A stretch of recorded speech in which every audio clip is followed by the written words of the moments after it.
Another national title tomorrow on WYFF News 4 Today. You're watching WYFF 4.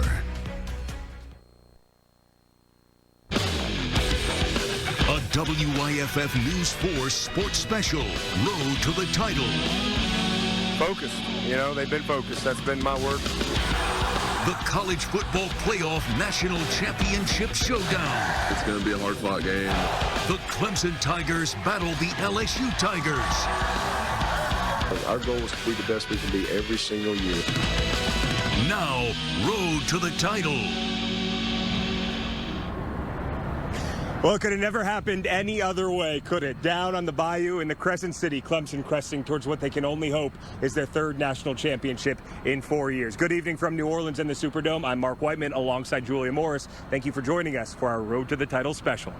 Clemson has seemed destined to reach this moment. Doubt did arise around this program back in September after a close call against North Carolina, but since then it has seemed fated that Clemson would be here in New Orleans, and now the Tigers are set to take on LSU. Yeah, the Bayou Bengals steamrolling Oklahoma in the Peach Bowl to arrive back at home. And how's this for home cooking? LSU has played for 4 national championships since the turn of the millennium, all of them right here in New Orleans. A city always alight, brighter than ever with the buzz of tonight's big game. Buzz from the neon lights that line Bourbon Street while the sweet sound of jazz drifts through the night. Along the banks of the Mississippi Canal, Poitras and everywhere in between, the eyes of the nation turned to New Orleans. Not even the weather dimming the electric atmosphere here in the Big Easy. The Superdome, no stranger to eye-catching events, but tonight, the first national championship since the birth of the college football playoff. We have shipped half of our team from WYFF here to New Orleans. Tough business trip. Nigel Robertson, Amanda Crawford now joining us. Nigel covering his second national championship in as many seasons. Yeah, it's been amazing covering the Clemson Tigers from California to here. And the great part about it, what I love so much, is there are so many amazing stories to tell. And it's not fair that you two get to tell them all. So for me to be able to travel from California, travel to here, and help tell these amazing stories about the players, the fans, the university, is amazing.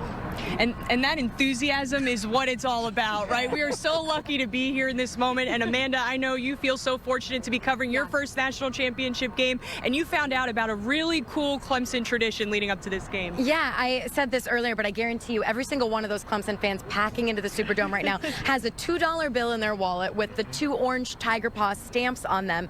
And so I got to sit down with the guy who started that tradition. It came from one man back in the 70s, and he had no idea what he really was getting started. He has a pretty cool story to tell, so that's coming up in just a little bit. Looking forward to that for sure. We have a full hour of special content to bring you here tonight, and like 2 weeks ago in Glendale, the championship pitting the 2 longest active win streaks in the country. It was Ohio State in the Fiesta Bowl, 19 games. Clemson snapped it. Now LSU comes in on a 15-game win streak themselves. The Tigers, the Bayou Bengals, scored more points than anyone, while Clemson's allowed less than everyone all season long. The red zone also a key to watch. LSU, best in the country at turning red zone trips into touchdowns. We could not ask for a better matchup tonight between LSU and Clemson. And Julia, we really couldn't ask for better characters between the 2 respective head coaches in this game. And both of these coaches have had to overcome a lot of odds to get to this point. You know, back when Dabo Swinney was hired at Clemson, a lot of people questioned that hire just because Coach Swinney never had any real head coaching experience up to that point. But now when we look at what he has done, it's absolutely incredible the way he has built this program up. And now Clemson can capture its 3rd national title under head coach Dabo Swinney. And with LSU head coach Ed Orgeron, it's kind of the same thing. He's also defied a lot of odds along the way. When he was named LSU's head coach, a lot of people called that hire an uninspired hire. He hadn't had any real success as a college head coach. He was previously a head coach at Ole Miss, and the Rebels even went winless in the SEC in one season under Coach O. But obviously since then, he has led this LSU team to an absolutely historic undefeated season. So both Dabo Swinney and head coach Ed Orgeron of LSU both having success now, and both say they got there by being themselves and blocking out the outside noise. I don't know how to be somebody else. All I know how to do is be myself. And if that's not good enough, it's not good enough. So I'm not really trying to be someone else. And I just think you have to just be genuine. At the beginning of my career, I had to block out the negative notes. And there was a lot of negative notes. I couldn't let it affect me. And there was no way I would. And I knew the team would listen to it and stuff like that, but, it was about blocking out the noise. Coach Sweeney can win his 3rd national title in the college football playoff era. Coach Orgeron is seeking his 1st national championship tonight. Our team coverage stretching across state lines. Alan Devlin in Clemson. Hey, Alan.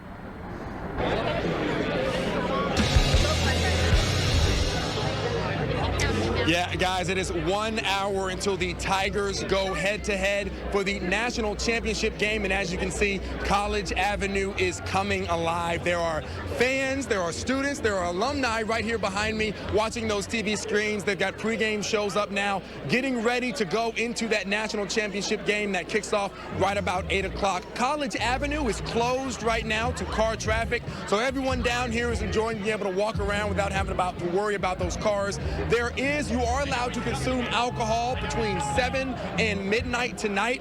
The city lifted that ordinance for tonight, and so as long as you have that wristband on and you get the alcohol from one of these vendors down here, you are allowed to drink any alcohol out here on College Avenue. And so we're going to be bringing you continued coverage live from right here in the heart of Tiger Town for the rest of the evening. Tune in to WYFF News 4 at 11 for more updates. We are live in Clemson. Alan Devlin, WYFF News 4. All right, Alan, don't have too much fun out there. We have lots of great content coming up in our Road to the Title special. In just a few moments, we'll talk about the 2012 game between Clemson and LSU. That game, an instant classic. Taj Boyd joined me in studio. You'll hear from him in just a few minutes. There's not a cure, and they can come at any time. Our rare disorder led to a remarkable discovery. The story of a Clemson diehard you have to see to believe. We'll talk more about this entire matchup coming up, but when we return, the Fiesta Bowl's game-clinching play from the man who made it. Nigel will step back in for his conversation with Nolan Turner. You're watching Road to the Title. Road to the Title, sponsored by Ingles. Only at Furniture Warehouse Showroom in Lyman.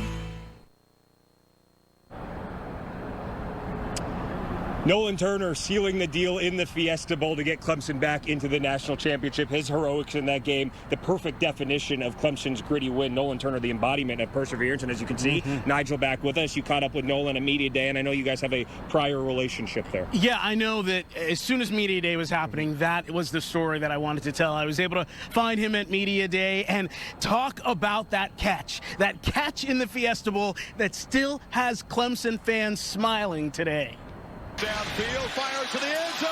It's intercepted. Nolan Turner is still smiling after that final play in the Fiesta Bowl. Yeah, it was really special, just to go out there and make a play like that. Not just any play, but an interception that solidified a win against number 2 ranked Ohio State. Buckeye quarterback Justin Fields, with just over 40 seconds remaining, throws the ball. A Buckeye touchdown would give Ohio State the win, but number 24, Nolan Turner, stayed locked and caught the interception. The quarterback was, already throwing the post and just broke on it and just kind of in the right place, the right time. Sending Clemson to the national championships once again.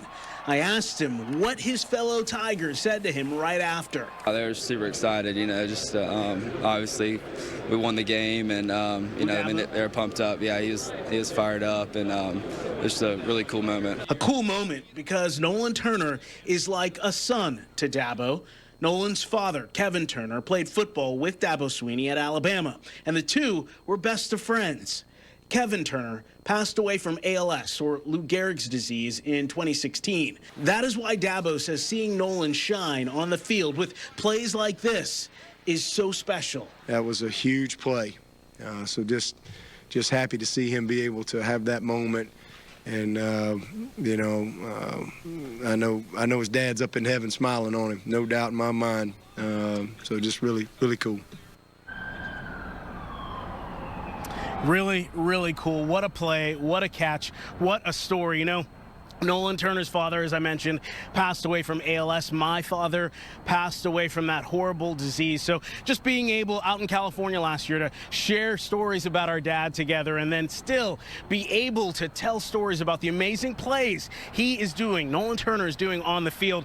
Number 24 is definitely going to be one to watch. It's such a fantastic story and such a fantastic moment for Nolan Turner. The most impressive part to me was he had just given up the go-ahead touchdown in that Ohio State game to Chris Olave, came back, didn't hang his head, and made the biggest play in the biggest moment. Of course, Turner, huge role on this Clemson pass defense. The Tigers #1 in the country in that regard. Opponents averaging just about 10 yards per completion and only 151 yards per game. Clearly, the Tigers have been effective at limiting explosive plays, something that has been LSU's specialty and certainly was in their semifinal Peach Bowl blowout over Oklahoma. Hey, we've got plenty more content still to come here on our road to the title special. Travis Etienne back in his home state, a night that means so much to him. He never forgot that loss here 2 years ago, Clemson's last loss. You will hear what the Louisiana native has to say about playing in the Superdome again tonight. Plus, we all know about that historic run, but we will have all you need to know right now. The Tigers have won 29 in a row. You'll hear what Trevor Lawrence had to say about that streak coming up. Check live Super Doppler 4 HD. Download the WYFF 4 app now. Hardee's is kicking off. Now that's what Hardee's calls a resolution. They never quit. They just kept fighting. And just to watch that 4th and 16 and the kick to the end just to win it, I just remember just jumping up in front of the TV, just celebrating. It was incredible. It was a great game to watch. Clemson offensive lineman Gage Cervenka was a die-hard Clemson fan before playing for the Tigers. He says that 2012 game between Clemson and LSU was a defining moment for the Clemson program. Welcome back to the Road to the Title Special. And you talk about that Peach Bowl win over LSU. Taj Boyd certainly had a huge role in that one. He definitely did. And I got the chance to catch up with Taj before we left on our trip here for New Orleans. I asked him about that game and what he expects from the two quarterbacks that are facing off in this national championship game. Well, if this year's national championship game between Clemson and LSU is anything like the time they played back in 2012 in the Chick-fil-A Bowl, we will be in for a thriller. I'm here now with a guy who knows all about that game, former Clemson quarterback Taj Boyd, a big reason why Clemson was able to beat LSU back then. And Taj, I think a big play a lot of Clemson fans remember from that game, the 4th and 16. You guys down 2 in the 4th quarter. You have to make a play to keep the drive alive. We have the play here, Taj. Was this what was designed? Take me through what was going through your head when you threw this pass to Nuke Hopkins. Well, you know, we've been in situations like this before. Obviously not with the stakes this high, but with the way we run our offense, it is technically a 2-minute drill all the time. So, you know, our back's against the wall. We prep for this every Wednesday, and now is our time, our opportunity to go out there and make it happen in real life. And, I mean, it was such a special moment. Well, it was one of those things where you don't even realize how big of a moment it is until after it's over and done with. And over the years, I mean, the lore gets bigger and bigger. You know, it goes from 4th and 16 to now it's about 4th and 22. And I'm like, look, you know, by the time I'm 75, it's going to be 4th and 45. So, again, this was what a lot of people call the catalyst or the driver for where Clemson's program is today. Obviously, I think it was an accumulation of a lot of things that happened before, but this was obviously a huge and a monumental point for our particular program. And then Chandler Catanzaro comes down, makes the game-winning field goal in the final seconds. What were your emotions after he made that field goal and you guys won the game? You know, heroes, you know, just heroics, man. This guy had, you know, been in some adverse situations throughout the course of his career. There was a kick early on in his career against Auburn. We had an opportunity to beat him. He missed. That miss led up to this victory right here, led up to him making this, so it was special for all of us. We celebrated together. It was a huge moment for us again, and really something that you never forget. I want to switch gears and talk about this year's game, but before we get into that game, I want to revisit the Fiesta Bowl first. Trevor Lawrence obviously had a big game running the football, something maybe people did not expect. He has run the ball more this year, but he was Clemson's leading rusher in the game. Pretty surprising. And then we have this big 67-yard run here, the longest of his career. What did you see from Trevor on this play, and do you think he can get away with doing this again? Well, you know, in this game, it was just a lot of ebb and flow. You know, it looked like Clemson was down early. It looked like they were in a situation where they weren't going to be able to rally back from that. So what he did was something that I hadn't seen from him yet in his career. He put the team on his back, and he carried these guys to a pretty pretty impressive victory altogether. I mean, this run right here, you look at it, made a move here, jump cut that way, take it to the house. I think I was listening to him say that he thought about stepping out of bounds, but he didn't just want to be good this game. He wanted to be great, and he did that. He cemented his legacy with that run right there. And I think we're going to take a closer look here, too, at the blocks, too. How about these blocks? What do you think about special. that? I mean, this O-line group right here, the camaraderie, the love that they have for each other, I think has shown with the current constant theme throughout the course of this season. I think we see the same thing against this vaunted LSU football team, and it's going to take that. There's going to be a lot of sheer will in this game. It's going to be a lot of guys having to step up to the plate and do things they haven't done all season. But if it's any team that's ready for the big time, it's this particular university. These coaches have been in this situation. They've won championship. These players have been a part of it. They don't know anything else but win. Obviously, the other quarterback in this game, Joe Burrow, needs no introduction, the Heisman Trophy winner for LSU. What do you think makes Joe Burrow a special quarterback? We have a couple of his big plays here from the Oklahoma game. Just take me through what you see from Joe Burrow and what you like about him. You know, Joe is just his pocket presence. It's his poise. It's his savvy. It's the chip that he carries with him week in and week out. And as you notice on here, he steps up in the pocket. He has green space right here to run. What does he do? He keeps his eyes downfield, throws a strike to his guy right here, and his guys, they rely on him, they depend on him, and he's been clutch all season long. So we'll see if he's able to do the same thing against this Clemson defense. I know you're biased, but who do you think ends up having the better game in the national championship game, Joe Burrow or Trevor Lawrence? I think Trevor, and a lot of it is because of the balance that Clemson has. Look, he has Travis Etienne, who didn't necessarily have a ton of yards on the ground last week. Again, what we're talking about here is a team that's been really good all season with LSU, but they've also had some really poor moments. All right, they gave up 400 yards on the ground to Ole Miss. If they're giving up 400 to Ole Miss, imagine what this old boy right here is going to do. So hopefully, you know, he comes to play. He's going back to his home state. They're talking trash a little bit, and I can't wait to see him put on the show. Tosh, thanks so much for joining us. Appreciate you. Jay, appreciate you.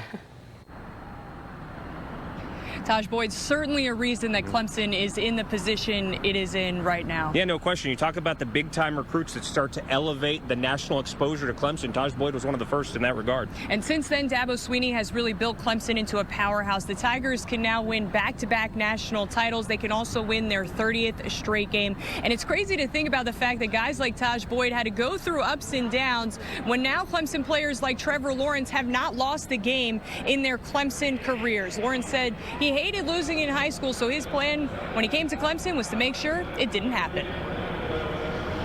Me and Coach Swinney had talks like, you know, it's not in the rule book that you have to lose. So just, you know, believe in that, and that's like everything about this program is based around belief. So I think that's the biggest thing, is just believing it can be done, and you know, you don't get to where we're at now without believing. So that's been the biggest thing. November 2017, and Mark, he certainly has a lot of weapons to work with here tonight. Yeah, Clemson adding another one of them in the playoff. Braden Galloway returning from that year-long suspension for the semifinal. The Seneca product, probably not a huge part of the game plan tonight, but telling me yesterday, or media day on Saturday, he's just excited to be back in the field.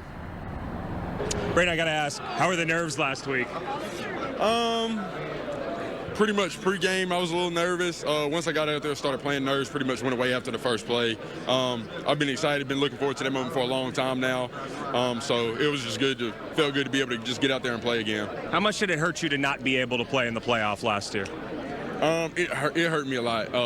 Just the fact that I knew I was going to be missing this year, and then not being able to be out there with my brothers last year, it was tough. Especially when there was a lot of confusion. That was the biggest thing. I was just confused, didn't really know what was going on.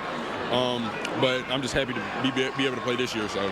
You guys have made the rare look easy over the last couple of years. This doesn't happen a whole lot. So to be back on this national stage again, to get a chance to play in the championship after you didn't get it a year ago, what does that mean to you? That means everything, you know, and I think God works in mysterious ways, and only God can do something like that, bring me back for the 2 games that I missed last year. It's just exciting, to be able to be out there with my brothers. We worked so hard for this all year, starting in January. We're literally going for literally probably a little bit over a year just for this football season. So I'm excited just to be able to go out there with my brothers and play with them. I asked Galloway if he was lobbying for a little bit of receiving work tonight, would not give away any of the game plan. Hey, we've got plenty more to come on our road to the title special. A Clemson fan who has taken his Tigers halfway around the world. And Clemson fans certainly have a lot of fun traditions, but the one behind the $2 bill is a special one. We'll introduce you to the man who started it all, coming up in our road to the title special. Chief Meteorologist Chris Justice, your new weather authority. He is big. Your local Nissan store.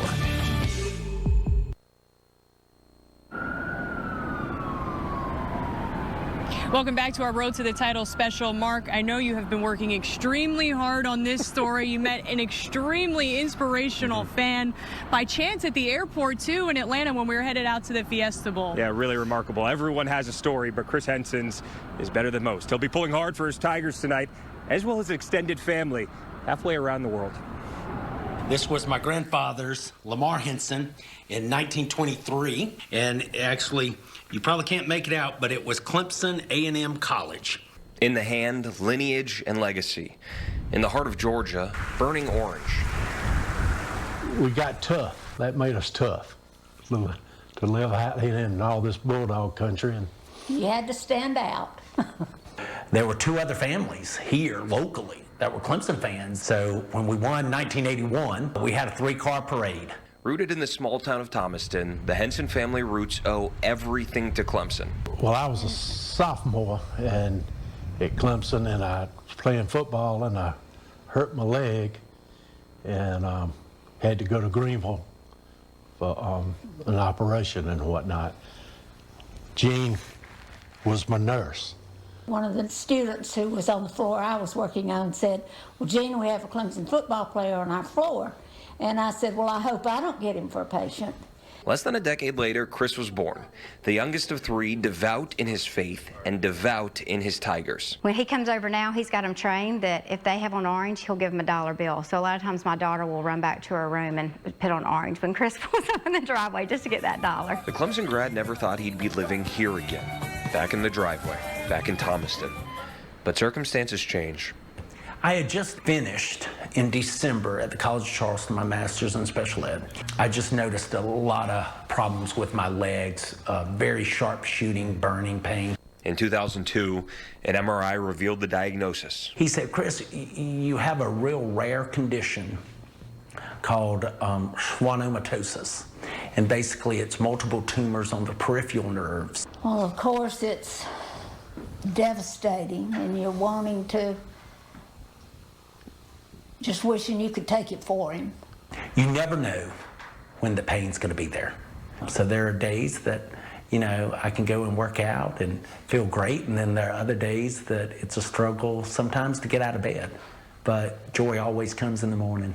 Affecting roughly 1 in 40,000, schwannomatosis causes the continuous growth of benign tumors. I've had over 45 MRIs, 14 surgeries, 23 tumors taken out. Due to my faith in Christ, each and every day is a new adventure. Henson had no clue his adventure awaited across the Atlantic. Efforting to be closer to the hospital at Emory University, he moved home to live with family.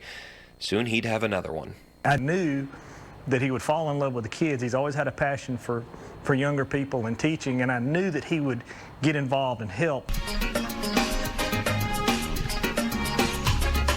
Looking to raise money to build a school in Uganda for impoverished children, a local church outreach program brought a children's choir from overseas. I sat and heard those kids with completely nothing sing and dance and be joyful in their circumstances. We knew that the Lord would take care of him on going, but it was still a long way across that water. And deep down, we knew that if that's where God wanted him, that's where he has to be. A year later, Henson and his sister Ellen made their first mission trip to Uganda to help construct the orphanage. It was there he befriended Innocent. They shared a passion for teaching, but the security guard couldn't afford the schooling. With Henson as a financial sponsor, Innocent graduated. And in 2013, alongside Ellen, they opened their own orphanage and school in Uganda, where Chris moved full-time. Well, I think they only thought that my wardrobe had orange. You know, they know that I love sports. They know that I love Jesus. They know I love Clemson football, and I love them. 7,600 miles and 7 time zones from Tiger Town. New fans and new traditions. During the Clemson games, when Chris was over there, he would send us pictures, and he'd have all the Ugandan children and the whole village dressed in orange. We had a rock, and the kids ran down a little hill. One time we were on an elephant hunt when we were playing Alabama. My sister bought a camera, And so she hooked it up to her computer and shined it on her TV. So I watched the national championship. Now, mind you, it was 3 a.m. in Uganda. I was up on top of my roof in a mosquito net watching the game. Schwannomatosis brought Henson home. The future is uncertain, the pain at times unbearable. December brought Clemson's 5th straight ACC championship. It also brought Henson's 14th surgery. You don't know.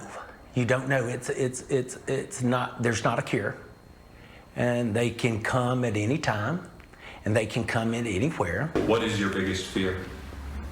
For my joy to be diminished.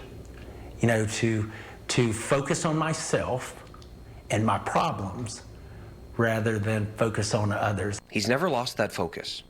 Not in football, not in faith, not in family. He has an ability just to touch anybody from any age. He just gives and gives and gives and gives. I just remember, you know, Dabo's quote. I hope I don't misquote Dabo, but it says, let the light that shines within you be brighter than the lights that shine on you.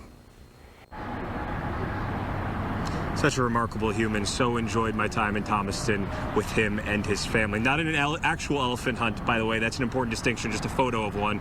Elephant hunting is prohibited in Africa. And actually, Amanda joins us again, he gave me my first $2 bill. Which is a strong Clemson tradition that started years ago. I got to sit down with the man who started it, and his story behind his idea is pretty special. George Bennett's love for Clemson began at a young age. Well, the first time I came to Clemson was 1939. I was 6 years old. And from that moment on, you got to understand, this is a special place.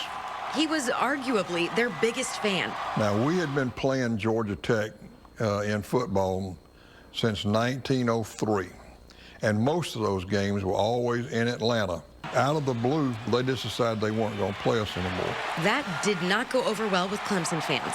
So I came up with the idea of to show Atlanta how much money they were going to be missing was a $2 bill. And so we got a lot of publicity out of it. Our people bought into it real quickly. Fans used a $2 bill wherever they went. It became a calling card. After Atlanta, they all took their $2 bills to the Gator Bowl. It was a dramatic thing because we were giving out $2 bills to bellhops, cab drivers, restaurants, and all this, you know. Then we said, well, okay, we had so much fun, we're going to start stamping tiger paws on them. A true sign that a Clemson fan had been there, supporting their team and spending money. A simple idea that had a big impact. Communities saw the economic benefit of hosting Clemson, and fans loved it. I mean, I'm the last person in the world to think this thing was going to last 40-plus years now. It's lasted, and it still people with Clemson. It's just that feeling, and now with the success we've had down through the years and everything about it, it does make you feel, I get choked up about a lot of things, you know. The tradition he started in 1977 will leave its mark for years to come. Thank you so much, Amanda. A whole lot of $2 bills here in New Orleans this weekend. We here at Hearst and the WYFF and the extended Hearst family wanted to take a moment tonight to pay our respects to Carly McCord, freelance sports reporter for our sister station WDSU here in New Orleans, and the daughter-in-law of LSU offensive coordinator Steve Ensminger. McCord passed away tragically after a small plane crashed near Lafayette on December 28th that left 4 others dead. Carly McCord was 30 years old. We'll be right back.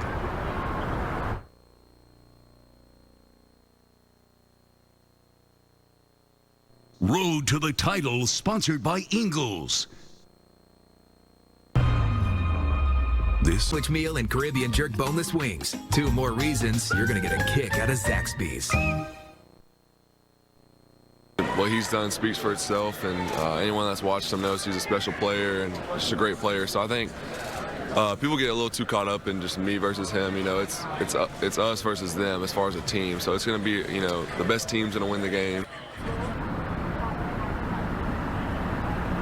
Trevor Lawrence and Joe Burrow have been all the talk leading up to this national championship game. Cannot wait to see these two signal callers here on the field. And Joe Burrow just as good as it gets, as has Trevor Lawrence. And, of course, Burrow, the Heisman Trophy winner. Julia, many people were wondering heading into the season, this defense that's got such a tough test tonight in slowing down Joe Burrow, who would be the leaders with all of those first-round picks gone? James Skalski has certainly filled that void. Skalski reminds me a lot of Ben Boulware. He might not be the biggest guy on the field, but he's got that passion. I caught up with him at Media Day earlier this week. James, as you guys get closer to this game, I feel like you're one of the fiery leaders of this team. How do you try to pump the guys up before you guys get ready to play a national championship, or does it kind of take care of itself? I think it kind of takes care of itself. We all, a lot of us have been here before at this stage, and we understand what's at stake and the kind of history that's there to be made for us. So it's definitely just happens for us. I think the thing that kind of stands out of what I heard from guys yesterday, Tremaine Ingram, he said you guys are almost anxious. You wish this game would have been sooner. Do you feel the same way? Yes, I'm getting a little anxious, but at the same time, you can never, you're never upset about more time to prepare for an opponent, especially at the caliber of LSU. So, yes, I am anxious to play. It's been a long time coming now. I feel like it's been forever since we've played at Ohio State, but at the same time, I am grateful for the extra time we are getting. You mentioned a team like LSU, the caliber. The season they're putting together has obviously been historic. Everybody wants to know how you guys plan to stop Joe Burrow. But aside from that, they also have a lot of other weapons. What else does this offense have that you guys need to be on the lookout for, aside from Joe Burrow? The passing game is obviously incredible, but I think a lot of people, their running game is great, too. They got a great back, and their O-line, they won the whatever their awards are called. They're a great team. They got a lot of weapons, and they'll run the football, too. I just think their run game probably isn't as credited as good as it is. What's your biggest message to the team ahead of Monday's game? Just doing your job. With games like this, when you're playing a team with so many playmakers that LSU has, you just got to do your job. I say it all the time, don't be Superman.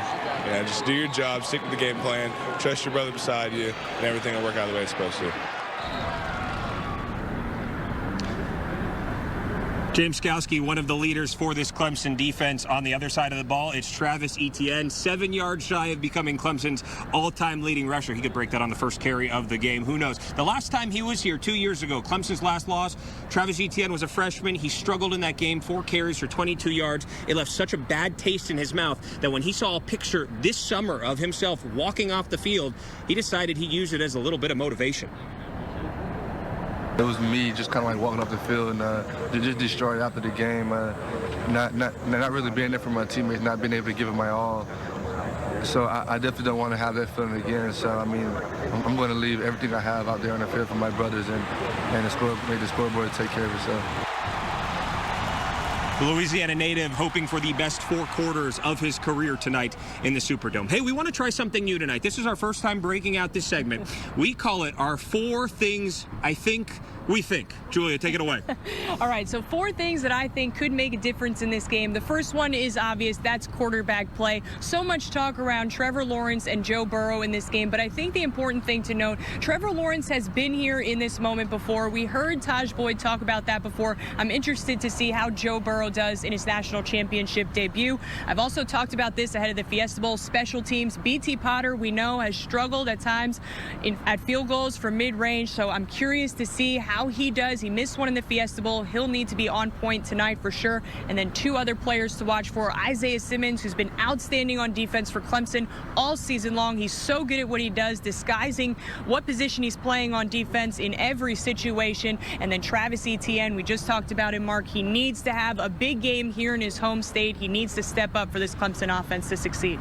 We heard Dabo Swinney talk this summer about how he thought this back 7 of his defense was the most talented he's ever coached. They went out and backed that up. The #1 passing defense in the country. Will they be able to slow down or at least contain Joe Burrow this evening? The red zone, I think, another key area to watch and how efficient LSU can be there. They're #1 in the nation turning red zone trips into touchdowns 78% of the time. But Clemson largely here because they were able to hold Ohio State to field goals in the red zone. Ohio State had to settle for 3 instead of 7. That's a big reason the Tigers are still playing here in the national championship tonight. Of course, turnovers always play a big role. Justin Fields Fields had 1 interception all season going into the Fiesta Bowl, and the Tigers picked him off twice. Can they get to Joe Burrow? Can they force Burrow to turn the ball over tonight?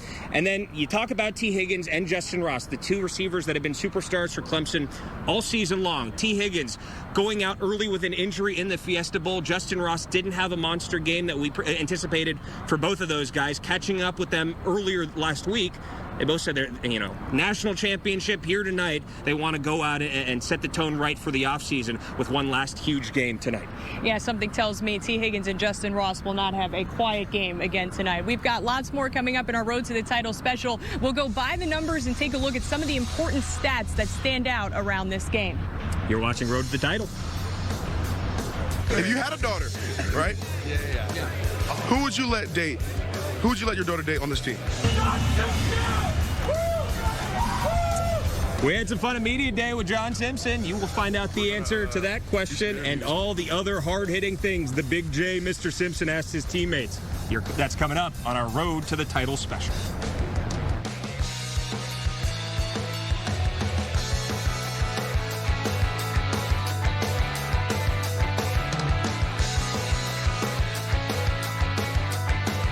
Wake up and watch WYFF News 4 today. Dependable when it's steakhouse. You can't fake steak. This isn't something you see every day. Nasty weather in New Orleans Saturday forced Clemson to practice indoors in their hotel convention room. Meanwhile, LSU practiced at the Saints indoor facility. Not a big deal at all. This was just a walkthrough. Dabo Swinney actually said when he was asked about it on Sunday, he said they had the same option and chose not to because, as he said, we've been practicing so many days. You can only practice so much. They're just ready to play the game. Welcome back to the Road to the Title special. And now, Julia, for one of our favorite segments. That's right. It's our Clemson correspondent package. John Simpson on the mic. Simpson's known as a jokester by his teammates. He wore that blonde wig to ACC Media Day pretending to be Trevor Lawrence. He did not disappoint as our Clemson correspondent.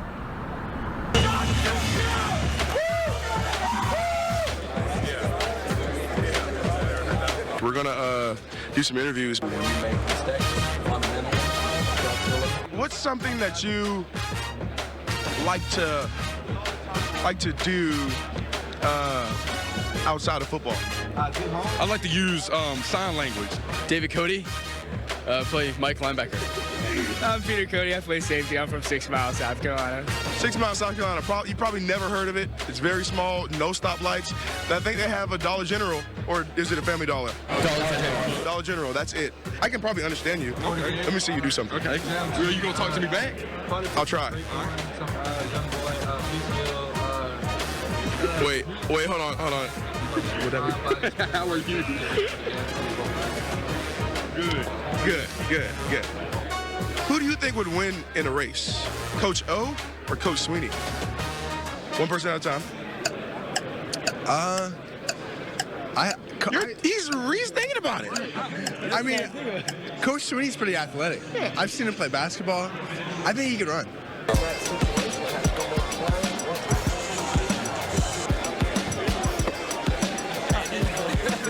If you had a daughter, who would you let your daughter date on this football team? Let them date? Yes. Jackson Carmen. He's a great guy. Jackson Carmen.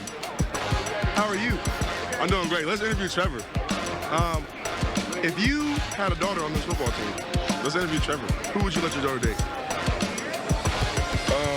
Cornell Powell. You and only you, brother.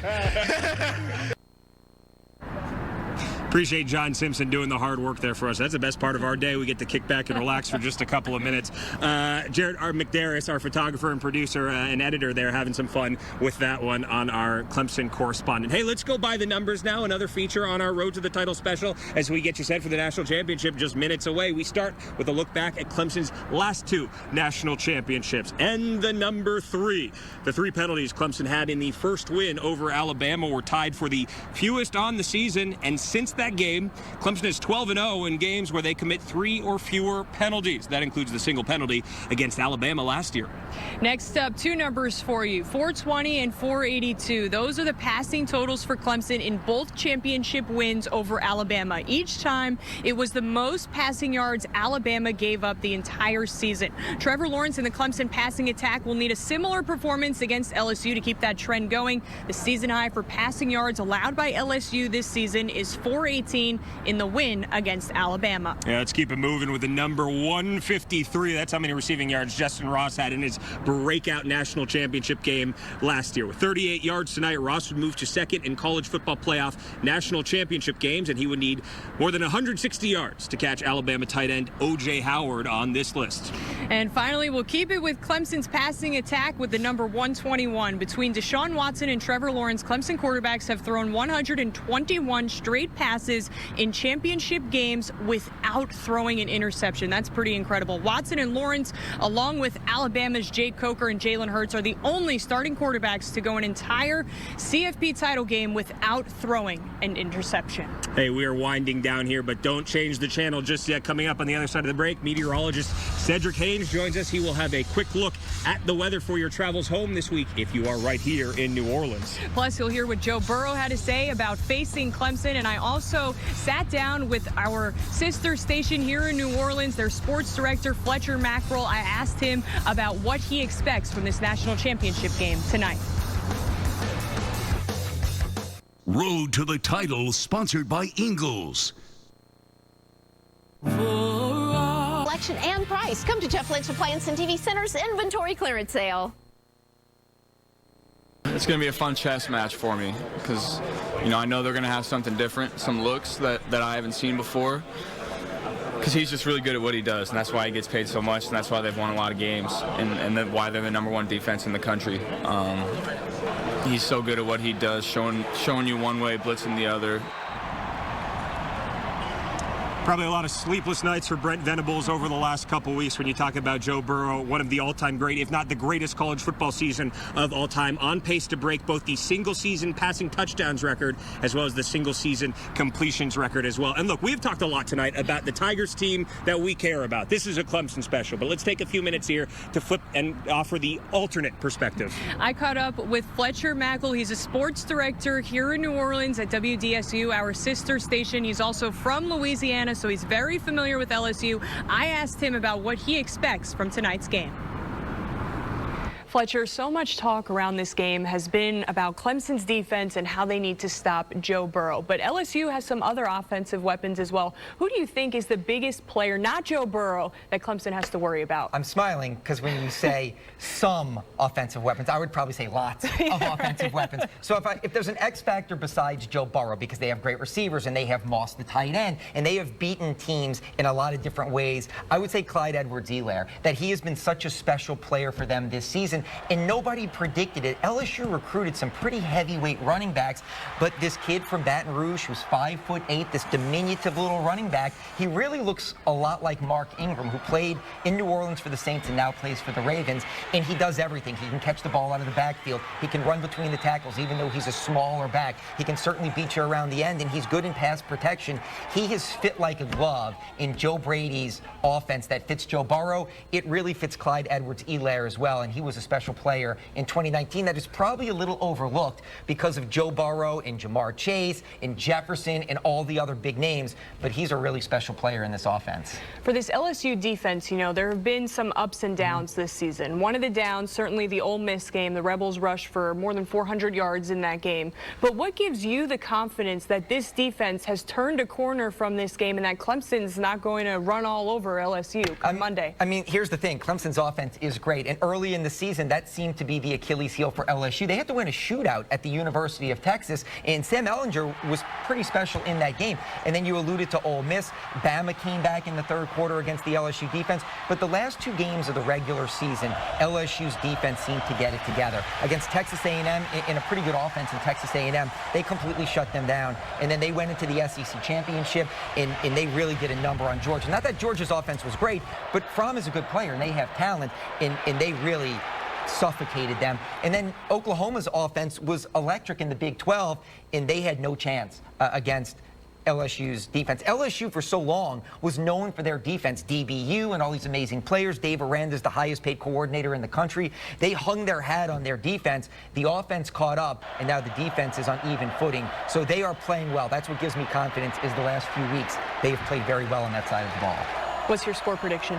I think LSU wins in a rout. I've been saying it all week. People say I'm crazy, but LSU has just routed everybody. No one has been able to stop or slow down their offense. So I know Clemson's great, and I know Trevor Lawrence is great, and I know Travis Etienne's great, and I know they're defending national champs, but they've answered the bell every time, and they have TKO'd a lot of really good teams. So I'm just going to say they not only cover the spread, but they win by double digits. Wow, there you go. All right, bold prediction. Thanks, Fletcher. Appreciate your time. No problem.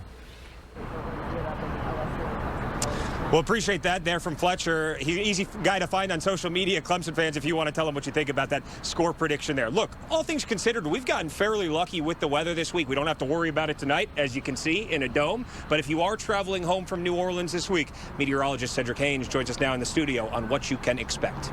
Yeah, Mark, good evening, everyone. Of course, we've got passing showers if you're going to be going downtown Clemson here for the game there. Just a few passing showers, but rain increasing late tonight. Again, you can see radar quiet now, but we do have showers just off to the south and west that will pass on through the area this evening for the watch party. But of course, this front stretches from us all the way down towards New Orleans, and more rain waves will continue to lift along that front, not only for tonight, but right on into your Tuesday. So heading back, traveling by road or by plane, you're going to run into some delays. There could be some fog delays, dense fog tomorrow morning that could lead to some delays at the airport in New Orleans. And then as we go throughout the day, rain showers could cause some delays both in the air and on the ground. Same story for your Wednesday, even into Thursday before we finally see high pressure trying to build in, and that will eventually start to dry us out there. But overall, looks like the weather will stay fairly active with off and on periods of rain in the coming days. That's the way the forecast is shaping up. Now let's get back out to New Orleans where all the fun is with you guys. The build-up nearly done. Thank you so much for your time, Cedric. The national championship just minutes away, and as we close up shop here tonight, guys, it's been a wonderful week here in New Orleans. Nigel, your second national championship nearly here. I know, and I cannot wait to watch the game tonight. We've been waiting for this all season long because we knew the Tigers, the Clemson Tigers, would be here. And Amanda, I know you've been talking to a lot of fans this week. How do you think those fans are going to be once we get inside the dome? I think they're going to be trying to be louder than all the LSU fans. They know they're outnumbered, but it does not matter. They're dedicated. Yeah. The environment will be electric for sure. Yeah, we expect a rocking night here tonight for the national championship, the final game of the college football season. Like Nigel said, we always kind of thought Clemson would be here. Here they are. LSU surprising a lot of teams, but the two best teams all season long meeting for the national championship here tonight. For Nigel, for Amanda, for Julia, I'm Mark Whiteman, WYFF News 4. Enjoy the national championship, and thank you for joining us tonight.